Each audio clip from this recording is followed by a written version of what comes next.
welcome back to the White Coat Club. This is Lindsey and Nicole, and we're both counselors at Moon Prep. And today our topic is tips for the upcoming school year. We are going to cover a lot of the different grades here just to show how you can be progressing and different things you should be concentrating on over the years. And if you haven't done so already, don't forget to like and subscribe to get more BSMD and med school admissions advice. Now, depending on where you went to school, you might have been back. Like I know my sister's a high school teacher in Illinois, and she went back literally July 31st. So she's been back for more than a month now at this point. But I know some of like my New York and New Jersey kids like haven't even are just going back to school like this week. So it is like a kind of interesting like dichotomy between the two. But regardless if you've been back for a month or been back for just like 2 weeks or 2 days, we always want to make sure that you start the school year off strong with like organizational tools that work for you. Nicole, do you have like a favorite organizational tool that you used in like high school or you suggest to kids to use? I'm a big fan of writing things down. I mean, I feel like I've had a planner literally since high school every year, and like I keep everything organized in there. I've definitely started to integrate to use my phone calendar too. But I definitely think the writing things down has worked for me, but I know everyone has a little bit different of a style. Same. I feel like I thrive on like to-do lists, like that little dopamine rush you get when you like cross something off, even if it's something you did before you even made the to-do list and then you wrote it on there. So you felt good about like crossing it off. I love doing to-do lists. So every student's going to be different though. It could be digital, could be like handwritten, it could be a combination, it could be so many different things.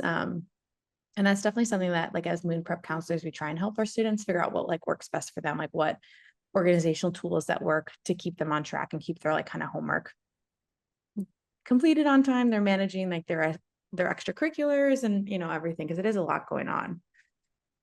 Absolutely. And I feel like the worst feeling in the world is when you forget something, whether it be you're sitting in class and the teacher, brings up a project or a homework assignment that was due and it like completely slipped your mind, or whether like someone's texting you saying, "Hey, are you coming to practice?" and you're like not where you're supposed to be. So that's like the worst. I think for me is like the worst feeling in the entire world. So really finding like a place and a space to get yourself organized to avoid that. This is like a good, like the beginning of the year is always like the time to like start anew. Like it doesn't matter like how good you did last year, how poorly you did last year, like it is a new slate. And so, reaching out early to teachers too could potentially help you as well. Just like help yourself stay on track and understand like what kind of things you need to be doing. I think communication is something that we always like stress a lot in this podcast. And that's going to be key again here, I think, just for like academics too. Like, I have like one student I'm working with who's struggling a bit with like one of his classes. And I was like, well, have you like went and talked to your teacher? Cause like he's not quite understanding like the quizzes, but he thinks he understands the material. It's like, well, it could just be like how you're interpreting things or like how you're studying. And so like go talk to her and she'll be more than willing to help. And so getting ahead of these things and communicating to teachers or communicating to your parents that you need help and like maybe a tutor or whatever it might be early on can be really good. And counselors too. I think the misconception is like, I don't want to tell my teacher that I'm struggling in the class, or I don't want to tell my counselor that I'm not doing, well, or, that's what they're there to help you do. They want to be able to help you and like sometimes having that self-reflection and maybe I'm doing okay, but not as well as I think that I could be doing. What are some tips, or like, how can I be successful in your class? Asking that like on the first couple of days of school. Even asking your school counselor, like, how can I be a successful 10th grader this year? They'll be more than happy to give you some tips and strategies. Oh yeah, I would think they would love that because it really shows that you're mature enough to think things through and like to plan ahead. And it's not like that last ditch attempt like in May when you're like, oh crap, I've got a C- in this class. Like, what can I do now? You should have been having those conversations like way earlier.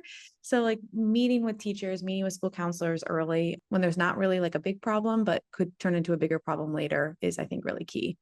Hmm. And school counselors can definitely help with like, creating that college prep like plan too. Like that's quite literally what they're there for, is to help you figure out like some steps that you should be taking, like getting acclimated with like your school's like course catalog and like those types of things. So it's, you know, you could be ninth grade, you could be in 10th grade. It's not too early to start kind of thinking about those things. And if you are a little ninth grader or even a 10th grader, you should be having like a plan for the courses you want to take for your remaining years. Like Yes. it's really key. It's amazing like how quick senior year like sneaks up on you and you're like, oh man, I don't have room for like, you know, AP bio or physics or whatever it might be because you didn't quite plan your classes accordingly. So starting early is always kind of key as well. And getting into like the scheduling of your classes and kind of all that. Um, you want to be making a plan, even if you're entering ninth grade, 10th grade, you always want to be thinking ahead and kind of making a plan for what courses you'll be taking and just, again, thinking ahead. So, you don't always have to worry about taking every single AP class that your school offers, but come up with a plan, talk to your counselor, talk to your parents, maybe even talk to some teachers about kind of just some ones that fit your interests. Maybe they have to do with your future career, or maybe it's a new interest that you might have that you want to kind of explore. Um, Obviously the plan can change, it can be flexible, but really just try to get in the habit of thinking ahead. Um, all of these things too, it's kind of practice for, college and adulthood and all that. So always kind of focusing on the moment and also doing long-term planning is important.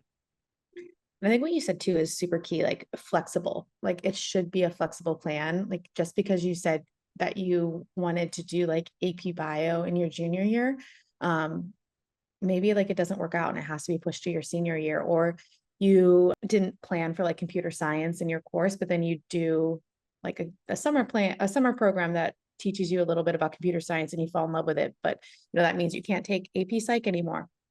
Those kind of things are totally fine. You know, you do have to make choices and you can't fit in everything.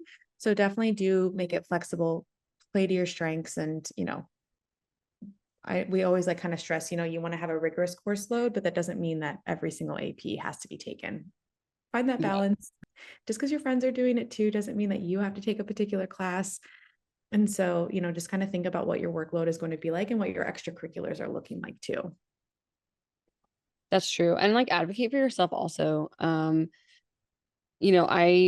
worked as a school counselor primarily in North Carolina where they do semesters. So 4 courses in the spring, 4 courses in the fall.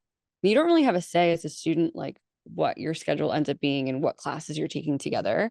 And sometimes students would come to me and say, the schedule puzzle worked out that like 3 of my AP courses are in the same semester. And it also happens to be the semester that my sport that I play is in the same season. So is there any way that I could like arrange this? Because I think that my time management is going to be, really, really difficult in this semester. Or is there a way to kind of break them up or switch things around? So having those good rapports, that kind of goes into our next, topic of have positive relationships with these people in your lives. School is not the enemy. Um, Having that positive rapport with your counselor, we can go in and have conversations like that, and having a positive rapport with your teachers is going to be another really good way to be successful. Completely agree. Yeah, 11th grade especially is kind of key for the building those relationships because those are the people that you're going to be asking for letters of rec for colleges. And honestly, even in 10th grade, like a lot of those teachers, you do rely on them for letters of rec for like summer programs that you're applying to after your 10th grade. And so having those good relationships, like being more than just like a face that they see in the crowd is really key. So, you know, it's not a bad idea to reach out and like talk to people and kind of start to build those relationships, get in the habit of doing those things. It's tough when you go to college and then like all of a sudden, like it's a whole different ball game. Like, you know, office hours are always there, but if you're not in the habit of like reaching out to your like teachers, that might not be a resource you tap into when you get to college. So it's like all about building, I think, those habits as you get older. Now for extracurriculars, I feel like we've definitely seen a wide variety of different kids here. I have some kids who like are in, you know, a handful of clubs or like, you know, a few clubs. And then I have some kids, it feels like they're president of like everything. And so I always tell kids, like, you definitely don't need to join everything. It's more important to, once again, kind of follow your passions and your interests. And just because you started a club in your ninth grade doesn't mean you have to continue it all of your years. Like, for example, I've had some kids who do robotics like their freshman year, and they realize it's really time consuming. Like sometimes you're spending like 20 to 30 hours a week, like, doing like club activities, or the competitions take up your whole Saturday. And maybe that means then they can't participate in like other sports or other things that you're really passionate about. You have to make choices. And so it is okay, like, if something becomes like not something you're no longer interested in, to drop it. Or if it wasn't what you thought it was going to be, it's okay to drop it. Now you do want to have like longevity in your activities, of course. Like you do want to have some activities that you have done long term, but not everything needs to be something you've done for 4 years. Agreed. They want to see that you explored your interests and you're not just doing interests because you feel like you have to stick with it. I feel like music and like band is another great example of this. Some students, like, they play an instrument in middle school and they do it again in ninth grade and they feel like they have to continue. It's like they can't give it up, even though they're hating it and it's really not something they want to do and they want to spend their time elsewhere. So interests can change. No worries on that. Mm-hmm. Yeah, because as you get older too, like different opportunities will open like up to you.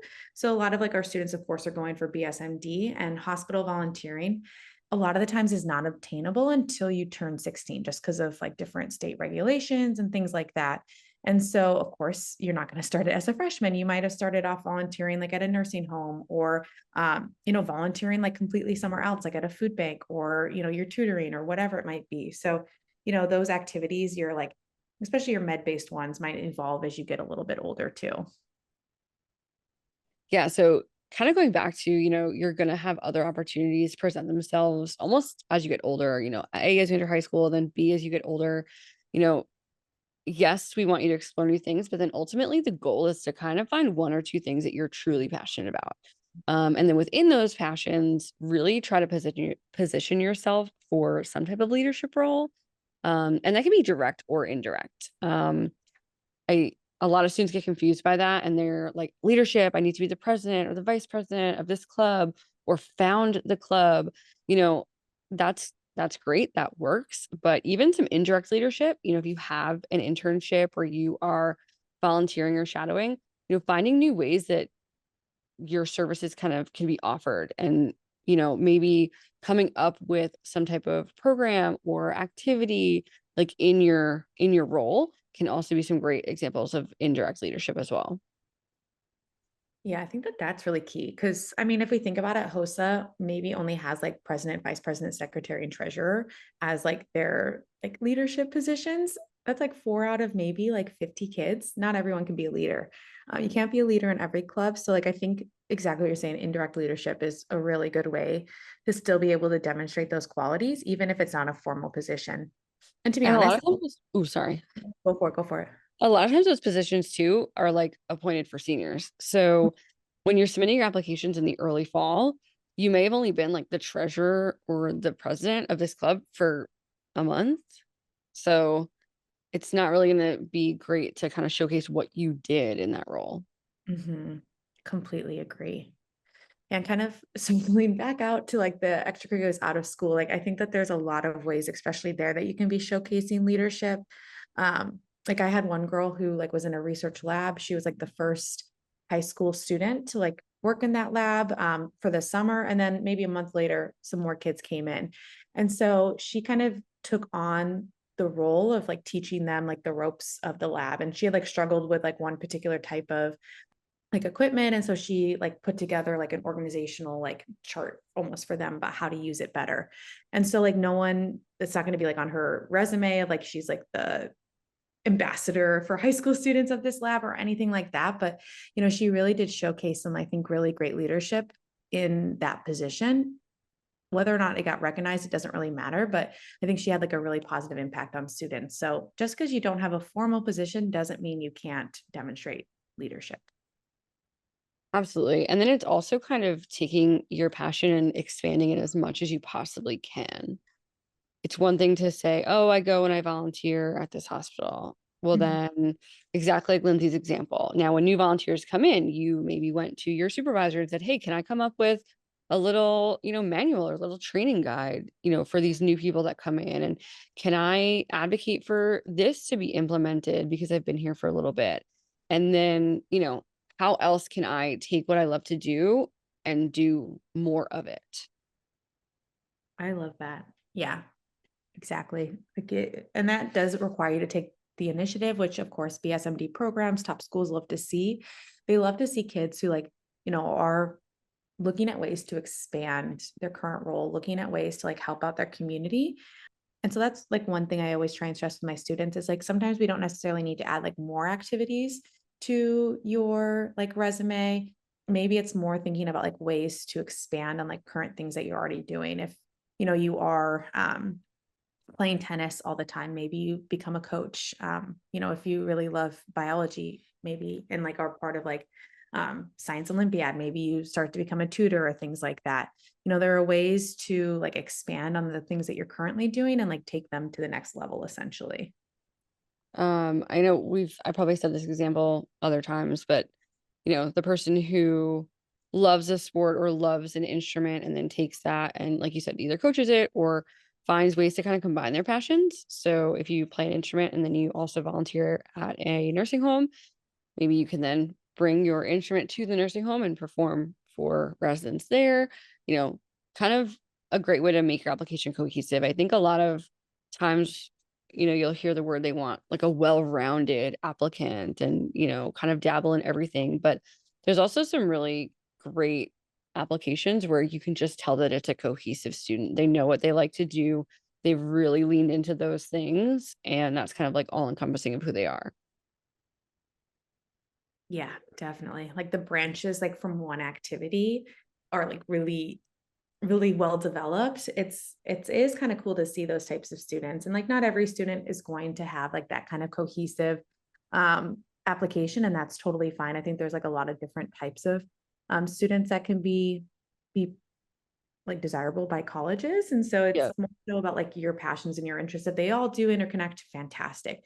If you're okay, I really love poetry, but I also love research, but I also love um playing tennis, it's totally fine to deeply involve yourself in all of those activities. Absolutely. There's no like real right way. Just um, you know, lean into your passions and kind of do what is true to you. Don't, Mhm. compare yourself to others and kind of emulate what they're doing. Yes.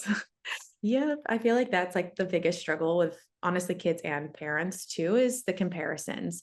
Um, and I don't think we mentioned this, at least in this podcast, but just because someone did XYZ activity and got into Brown does not mean that if you do that same activity, that means you're also going to get into Brown. If you copy their resume, it does not mean that you are a surefire candidate to get in because there's so many factors that go into.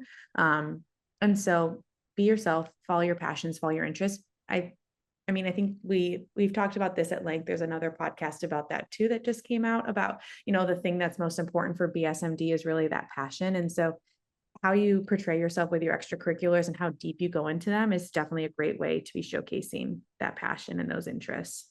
Absolutely. I love that.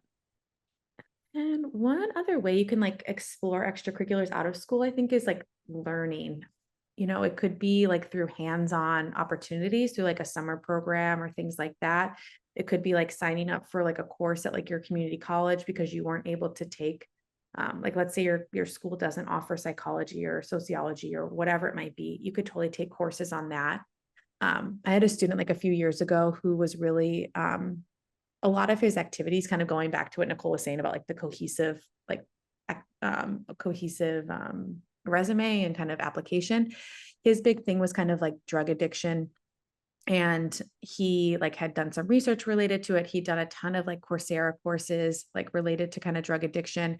He did the brain bee. So once again, kind of everything was related to how the brain and addiction and how those kind of intermingle. And so he did kind of have that cohesive thing, but I mean, his school obviously was not offering things about drug addiction and there was no way for him really in the school setting to be pursuing those types of things. So he went out and he did seek out those types of opportunities. So if you do have a subject that, isn't offered at your school that allows you to kind of maybe apply things hands-on and learn in a hands-on way, or if it's even just like at a community college course, I think that those can be great ways to really be, showcasing your passions and your interests to admissions officers.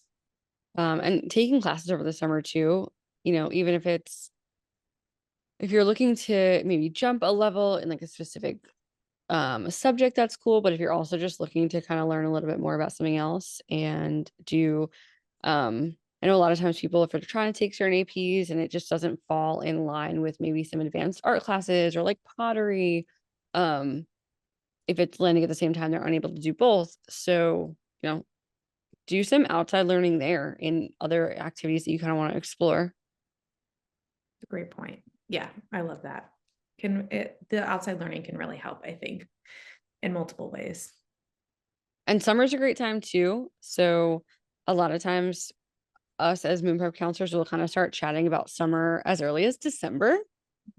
Which is it sounds pretty early, talking about summer, but usually the applications for summer programs will come out in like January or so. Or they might even have early January deadlines. So really trying to figure out how you want to spend your summer. And again, kind of that long-term and short-term planning that we discussed in the beginning, figuring out like, what do I want to do this summer? Or maybe you find like a great opportunity, but you have to be 16 and you're not. So you can kind of plan for that the following summer and just kind of, map it out. Yeah, it's not too early to start. It's definitely not too early to start. Like kind of other opportunities that have early deadlines. Like I had some kids who wanted to sign up for hospital volunteering. If you don't like look early, you might not be able to get in because sometimes the applications will close like as early as February. They go through April sometimes. And so once they're closed, a lot of times they're closed because they're training kids like on a set basis. So look into those things early. Kind of in the same vein, like EMT certification courses, those definitely do close early. Not every state will allow a high school student to become like EMT certified or to like, do ride-alongs on like ambulances. So this is definitely like a state by state specific thing for students, but those do fill up early. I had one girl who was like looking in April, wanting to start in June, and like really struggled to find something. So start early, essentially. Always start early. You never want to be the student in, June chatting with people like, oh, everyone has plans and what am I doing? Oh, I didn't really think about it. Kind of that same somewhere you're supposed to be, you're not there and, forgetting something. It's kind of in that same light of you want to know what you're doing and kind of have a plan and arrange it around there. And your parents will probably be pretty excited about that too, of you wanting to plan things because maybe they have a trip or they're working and like they're trying to organize what you're going to do over the summer too. So taking that initiative and like really wanting to find something meaningful, they'll probably be pretty stoked to chat about it with you too. Definitely. Um, and some other activities that students might do over the summer might be like shadowing. So shadowing is something that, because during the school year, a lot of times like the hours just don't match up. So students might be taking advantage of shadowing during like maybe spring or winter, fall break, but especially like the summer break. I always try and get my kids to like find someone early, try and go consistently over the summer and build up some of those hours, build up some of those experiences and those stories that help solidify like, why you want to be a doctor. So it definitely is like a good time to start looking, a few months in advance as well. Great time. It's also a great time to start prepping for the SAT, ACT. If you are summer before 11th grade, this is the time. You know, either get a book, get an online course, figure out kind of what your testing strategies or your, prep strategy is going to look like and kind of bunker down for some of that over the summer. Mm-hmm. Yeah. And I know that I have a Yeah. lot of kids this year who struggled once again to kind of find times. Like some kids like were looking in, I think it was like July or June maybe, and couldn't find a test date until like October even. And so Mhm. early is key. I maybe like this year was just a little bit weird because like the digital SAT kind of, I think, disrupted a lot of kids' plans maybe, but that seemed to be like a big reoccurring issue with in some states, not every state, not every kid, but quite a few kind of struggle to find a good testing center without having to travel real far. Yeah, and I always say too, like, look at the dates in advance. Don't just assume I'll take it in the fall and like not really think much of it. The dates are posted pretty far in advance. And like again, it happens in the spring, it happens in the fall. The one Saturday that it's offered is gonna be homecoming and you're in the band, or it'll be prom or something like that. So just kind of mapping it out. And if that's something that's gonna be an issue for you, if you're the drum major and it's the day of homecoming, then maybe plan it for the one prior. Don't push it off, but just so you're again mapping things out, planning things out. Yeah, completely agree. Yeah, I actually had that kid that happened to one of my students this year. He's like, he had a big test exam like on Monday. And of course, like the SATs on typically Saturdays. And so he's like, well, I can't do both of my exam. Like, I need to do well on that too. So he ended up pushing back the SAT because he didn't notice it until it's too late. So planning in advance and like, not waiting to the last minute to test. I think kids always do better then. So 10th to 11th grade, kind of that summer, I always think is a good sweet spot because the PSAT too is looming in your junior year. And that's the one that, you could get scholarships through the National Merit like Scholarship Fund. And so planning ahead and preparing for the SAT will help you only with like the PSAT later on. So early is always better. Always, always, always. That's like, I Uh, feel like we need to have like a slogan, yeah, communicate in advance. That's going to be like the White Club's like slogan. Cause those are the things we say, I think, and maybe passion too. Those three things we yes, say just about every podcast. we do. And then some other things I guess kids can do over the summer, like if you're kind of maybe in that summer between 9th and 10th, where you're a little too young for some volunteering and maybe you're still trying to get your footing, not yet ready for test prep, you know, start looking into some other things you can do, maybe working on a passion project. Some examples, maybe start a podcast or a blog or do some fundraising for something, maybe write a children's book, think about a nonprofit you can start or something like that. You could like join a part of. There's always something you can be doing. And like there's always ways to kind of identify what those passions are early on. Yeah. And kind of going back to what Nicole was saying before about like the cohesive application, this could be a great way for you to like build off of like a passion or like an activity that you're already doing, but want to expand it on your own. And so you might be thinking about things that you already like to do, a hobby you already like to do, or like a cause that you're really passionate about. And that could be where your like passion project could come from. And then I guess there's just some other things to kind of do if you're more toward going into 12th grade, college prep wise, making sure that you're ready for college and like what could you be doing now. Even if you're not going into 12th grade, I think that one thing that you can always be doing in any single grade over the summer is doing college tours. I don't know if those are talked about enough, but definitely doing in-person visits, even virtual visits can work.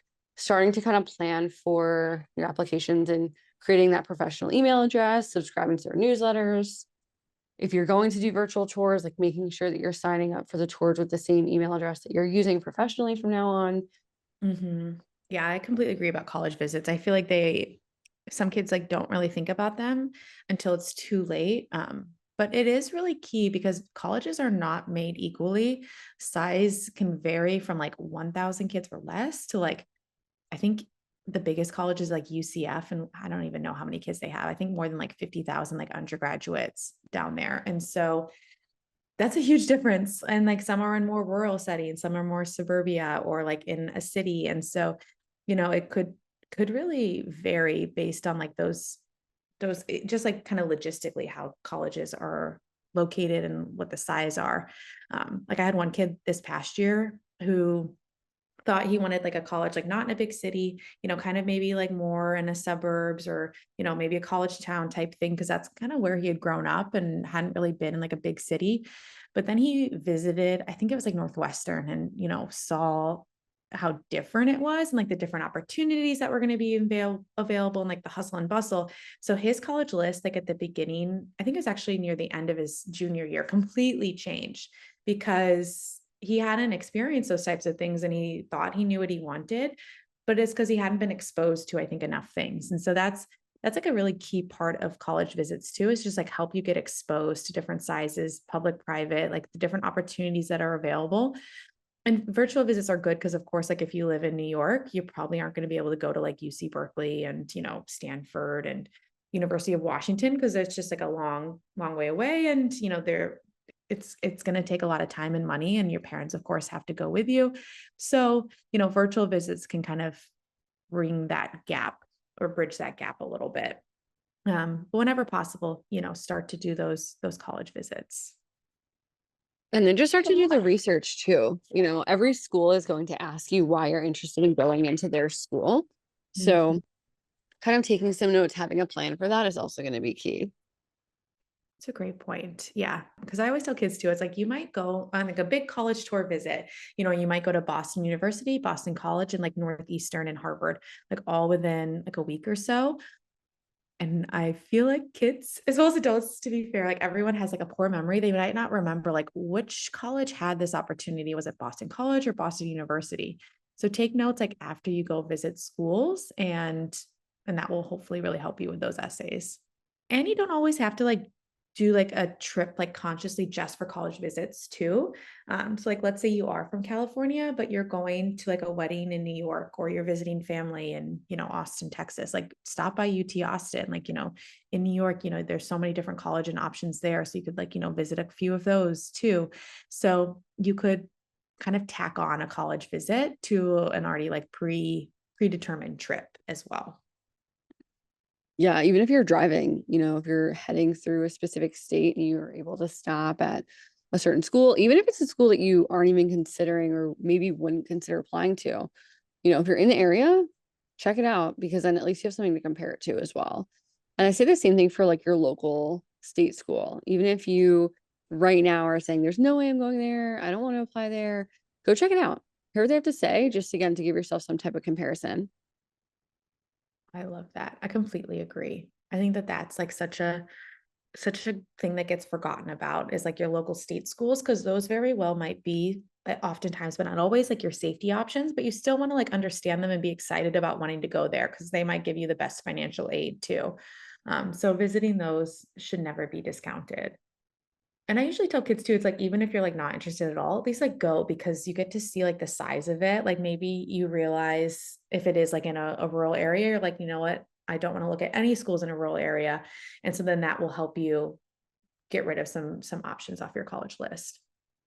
And then one last thing I'm going to say too is don't leave the younger siblings at home. Like you might have like an eighth grader and like an 11th grader. And so you're like only going on college visits with the 11th grader, but take your eighth grader with you too. Then they can start to just like see the different college options, start to get to know colleges. And of course, things will change in like the 4 or 5 years before they're really making their college applications and applying to colleges, but it can help them just like start to understand like the scope of colleges and like what works best for them too. So it can start early. But yeah, I always tell parents like take the younger sibling along too. Yeah, go visit cousins, maybe like all of the things. Take notes, take pictures to really remind yourself what it was like. And it'll just help you out so much when it comes down to planning that list and planning your why, to be able to kind of go back to the archives and find out. Definitely. Small little things can really make a big difference, I think. Well, that's it for us today. I think we've covered a lot of like diverse different things about like kind of tips for planning for your school year.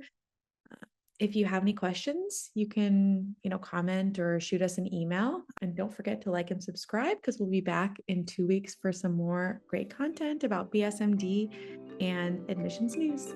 But until next time, have a great day.